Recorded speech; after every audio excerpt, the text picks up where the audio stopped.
સમાચાર સુરતથી ગૃહ રાજ્ય પ્રધાન હર્ષ સંઘવીએ પૂરથી અસરગ્રસ્ત વિસ્તારોની મુલાકાત લીધી છે। મજૂરા મત વિસ્તારમાં આવેલા આઝાદ નગરની મુલાકાત લીધી। હર્ષ સંઘવીએ જાણી અસરગ્રસ્ત લોકોની વ્યથા। આઝાદ નગરમાં છેલ્લા 2 દિવસથી ખાડીપુરના પાણી ભરાયા હતા અને અહીં હર્ષ સંઘવી પહોંચ્યા છે, જ્યાં આપ જોઈ શકો છો એક મહિલા રજૂઆત તેઓને કરી રહ્યા છે। છેલ્લા 2 દિવસથી અહીં ખાડીપુરના પાણી એવા ભરાયા હતા કે જનજીવન અસ્તવ્યસ્ત થઈ ગયું હતું। ત્યારબાદ હવે જ્યારે પાણી ધીરે ધીરે ઓસરવાના શરૂઆત થઈ ગઈ છે, ત્યારે ગૃહ રાજ્ય પ્રધાન હર્ષ સંઘવી ત્યાં પહોંચ્યા અને આ મહિલાને તેઓ સતત સાંભળી રહ્યા છે, કારણ કે તેઓ એ પીડિત વિસ્તારમાંથી આવે છે કે જેઓના ઘરમાં પાણી ઘૂસી ગયા। ખાડીપુરના પાણીએ તબાહી મચાવી અને હવે સરકારને તેઓ રજૂઆત કરી રહ્યા છે। આ મહિલા અને તેમની સાથે અન્ય લોકો પણ ઉપસ્થિત છે। હર્ષ સંઘવી તેઓને સતત સાંભળી રહ્યા છે। આજે સુરતની તેઓ મુલાકાતે છે। અસરગ્રસ્ત વિસ્તારોની મુલાકાત દરમિયાનના આ દ્રશ્યો ટીવી સ્ક્રીન પર।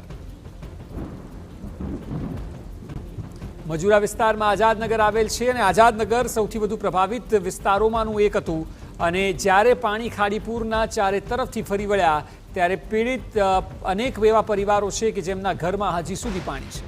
હવે પાણી ધીરે ધીરે ઓસરવાની શરૂઆત થઈ છે, ત્યારે ગૃહ રાજ્ય પ્રધાન વિસ્તારોની મુલાકાત લઈ રહ્યા છે, લોકોની વેદના જાણી રહ્યા છે। જે પ્રકારે નુકસાન થયું છે તેની સમીક્ષા ચોક્કસ આવનારા દિવસોમાં થશે, પરંતુ હાલ અસરગ્રસ્ત લોકોની મુલાકાત તેઓ કરતા નજરે પડી રહ્યા છે।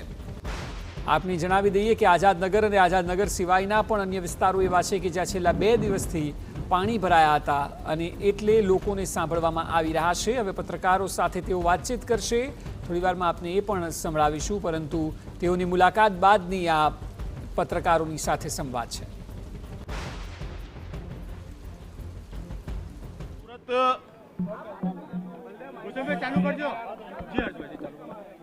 સુરત શહેરમાં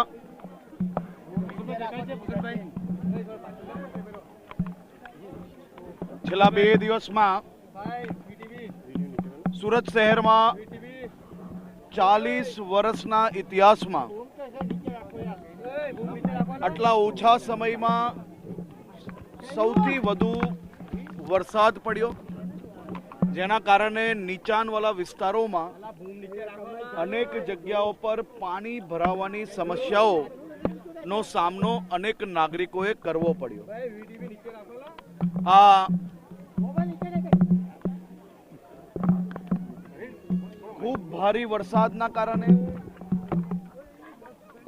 માત્ર 36 કલાકમાં 16 ઇંચથી વધારે વરસાદ આવ્યો, પરંતુ પહેલા દિવસે જેમ વરસાદનું પ્રમાણ ઘટ્યું, પાણી ઉતરતાની સાથે મહાનગરપાલિકાની ટીમ દ્વારા દવા છાંટવાની કામગીરી હોય, સફાઈની કામગીરી હોય, સાથે સાથે આ બધા જ લોકોને મહાનગરપાલિકાની જે સ્કૂલો છે અને બીજી જે કંઈ વ્યવસ્થાઓ છે ત્યાં સુરક્ષિત રીતે ખસેડવાની કામગીરી હોય, આ બધી જ કામગીરી ખૂબ સરળતાથી ને સારી રીતે મહાનગરપાલિકાની ટીમ અને પોલીસ દ્વારા કરવામાં આવી।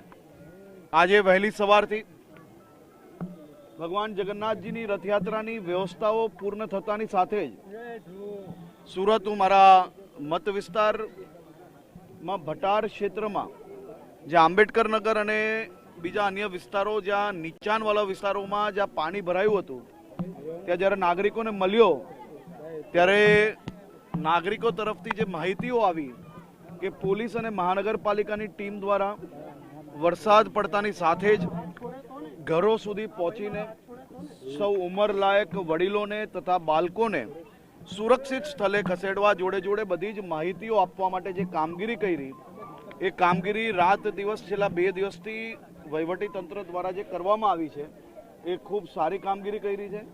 આ તકલીફ પડી છે, વરસાદ ક્યારેય ના આવ્યો હોય એવો વરસાદ આવ્યો છે।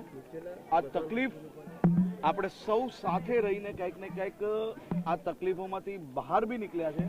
આવનારા 2 દિવસમાં મહાનગરપાલિકા દ્વારા જે પ્રકારે જે ચેલેન્જ હાથમાં લીધી છે, જે પ્રકારે દરેક જગ્યા પર દવાઓ છાંટવી, સફાઈ કરવી, આ કામગીરી જે ઝડપથી, જે એમ કહેવાય કે કલાકોની અંદર કરી લીધી, પરંતુ હજી વધુ કઈ રીતે થઈ શકે તે માટે મહાનગરપાલિકાના કમિશનરશ્રી અને એમની આખી ટીમ, મેયરશ્રી અને એમની આખી ટીમ છેલ્લા કેટલાય દિવસોથી તમામ ભારતીય જનતા પાર્ટીના કોર્પોરેટરો પબ્લિકની વચ્ચે રહીને એમની સાથે રહીને એમને મદદગાર બનવાનો પ્રયત્ન કર્યો છે અને આવનારા દિવસોમાં બી આ જમીન પર આ કામગીરી પૂર્ણ કરવામાં આવશે.